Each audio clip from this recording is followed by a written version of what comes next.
Thank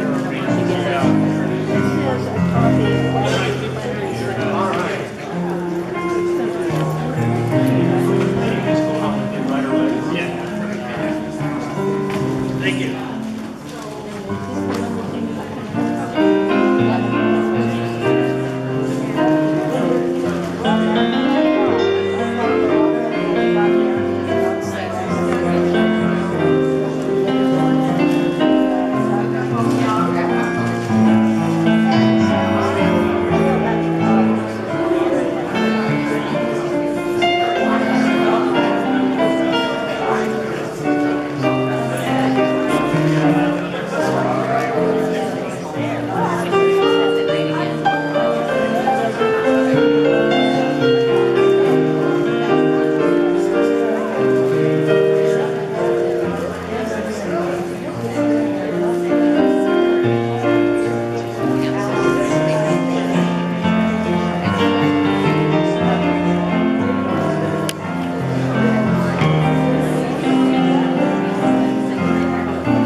We're just going to get set up for tomorrow. It's just one session.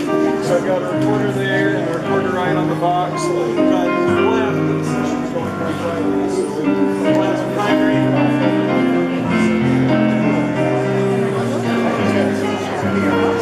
Yeah, so we've got 16 recorders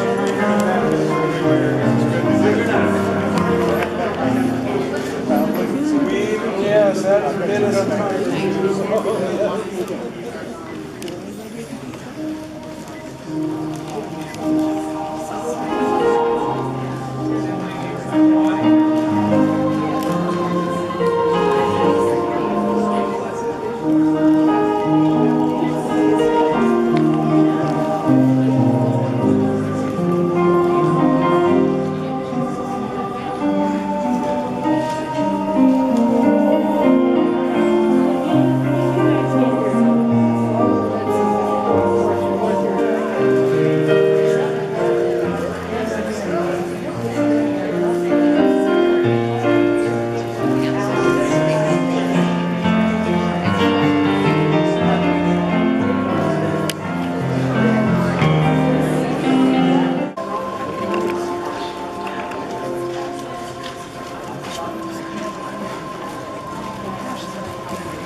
Sunstone Foundation Education Board, and we are absolutely delighted to welcome you to the Sunstone Summer Symposium, the opening Smith-Pettit Lecture. Each year, the Smith-Pettit Foundation sponsors our opening lecture with the condition that we feature a non-Mormon scholar to share new ideas with our community. This year, we are honored to introduce as our esteemed 2018 Smith-Pettit lecturer, Ned Blackhawk. Tonight, Ned Blackhawk, an award-winning author and scholar, will revisit American history framed to incorporate a more complete narrative which includes the impact on and interaction with the indigenous history of these lands. We are going to have 2 books that Ned Blackhawk has authored available at Benchmark, and one is this one, Indigenous Visions, Rediscovering the World of Franz Boas. And the second one, which I believe will be focused this evening, is Violence Over the Land, Indians and Empires in the Early American West. Okay. Draw the circle wide,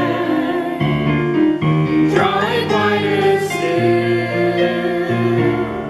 Let this be our song. No one stands alone, standing side by side. Draw the circle wide. It's a real honor to be here this evening and to return to Salt Lake, where I've worked in many capacities over the what now seems to be many decades of my academic and scholarly career. I'm particularly proud to be in the company of Forrest Kutch, for example, with whom I worked in various functions about maybe 8 years ago when the University of Utah's Natural History Museum was redesigning itself and moving to a permanent facility that now many of you, I'm sure, know pretty well. It has a permanent exhibit of native peoples of the region and of Utah that I'm happy to have participated in its formation in some small way. I've also been here many times as a researcher and academic, as we'll see this evening. So it's a real honor to be back in Salt Lake. Like many of you, I think we're here for both intellectual and personal reasons.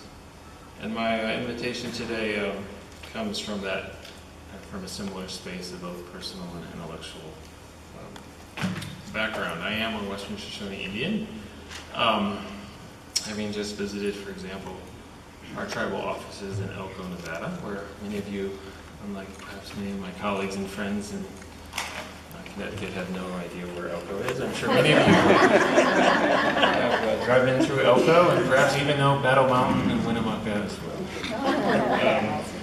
My daughter attended the Shoshone language summer program they've been running there over the last few years at Great Basin College, a program that was originally run here at the U. My father, grandparents, and great-grandparents were all raised in the central valleys of central Nevada, at places that some of you may also know. Places like Austin, Nevada. Any? No? Okay. Austin may be more familiar. Even people, I was just in Elko, the people we stayed with had no idea had never been to Austin either. It's about an hour south of Battle Mountain, driving over the speed limit. So my family hails from the Reese River Valley of central Nevada. My grandmother was born in a place called Monitor Valley, which is even less known. And most of our family has spent at some point, or hails from relatives who grew up in and around a place called Smoky Valley, which in the early 20th century had the second largest concentration of Western Shoshone Indians in the world, outside of Oahe, which is on the Nevada-Idaho border, about 100 miles north of Elko, as well as 100 miles from Boise. So we were at Oahe a few weeks ago, my first time actually there. So Oahe may not be intimately familiar to the audience this evening, but my guesses are some of you have heard of it. Smoky Valley and Oahe are the two largest concentrations of Western Shoshone Indians in the early 20th century. And our family history thus goes back a long, long way here in the region.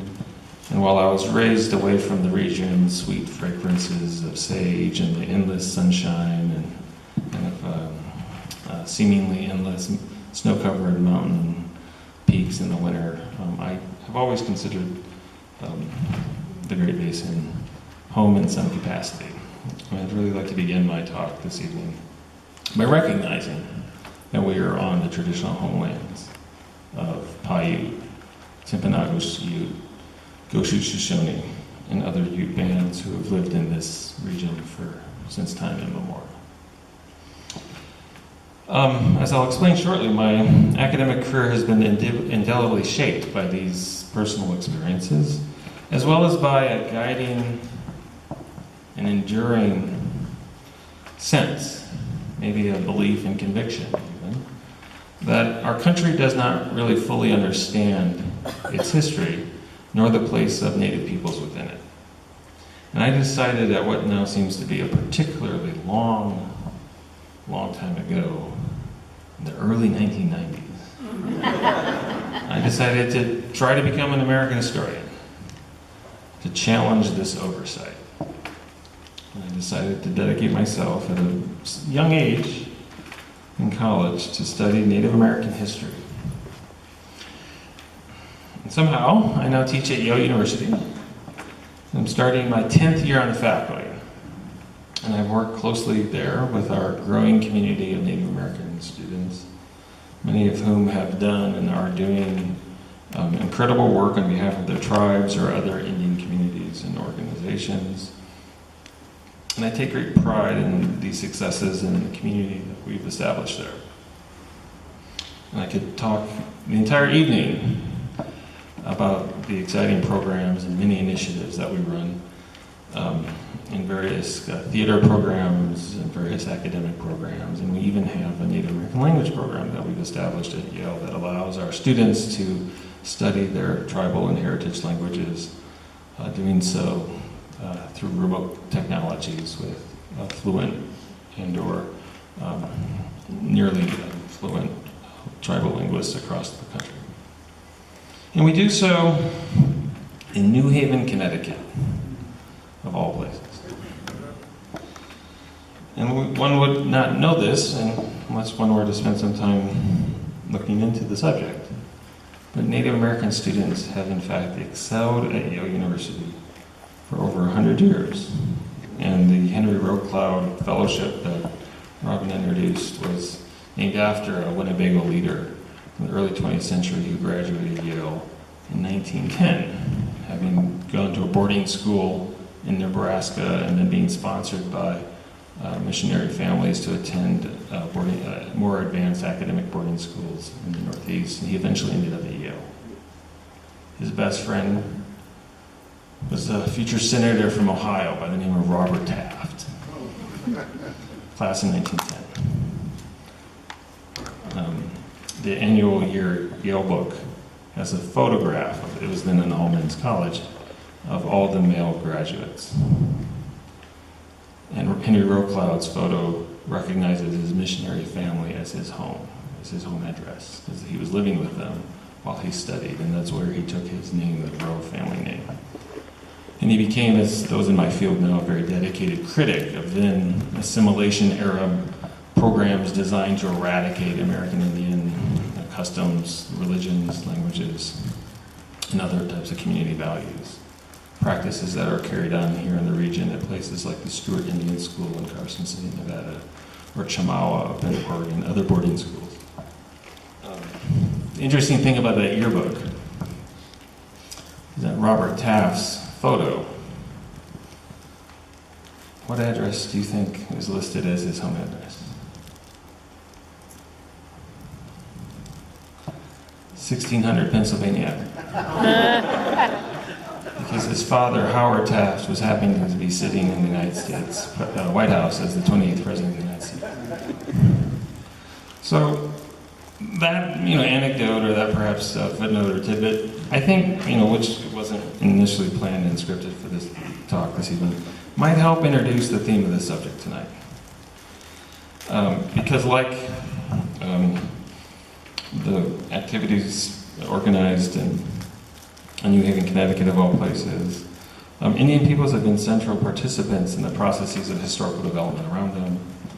And we really can't understand much of the Native American past, obviously, but also the non-Native American, or what we might call the American past, without the kind of fundamental recognition of the intertwined nature of these two subjects. And Henry Rowe-Cloud would spend the rest of his life, until 1950, 4 decades, working to reform federal Indian policy. He was the only Native American author on a congressional report chartered in the 1920s called the Merrill Report that exposed the horrific nature of reservation life for most Native Americans, talked about a half-century of mismanaged federal policies, and ultimately ushered in, as many of us may have heard, of something called the Indian New Deal of the 1930s. Henry Rowe-Cloud's fingerprints are all over that process. He and Robert Taft remained friends, and on more than one occasion, Rowe-Cloud took his tribal delegation to visit Washington to lobby on behalf of his community's needs, and met more than once, as did this gentleman here, more than once, with the highest ranking political leaders in the United States, whom we call presidents.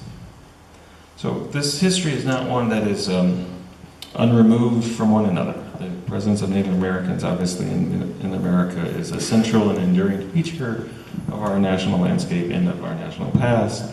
As we'll see this evening, even in one of the least studied regions in America, what some have termed or considered to be a black hole of Western history, the American Great Basin, even in the American Great Basin, Native peoples have helped to shape and to define the region's broader history.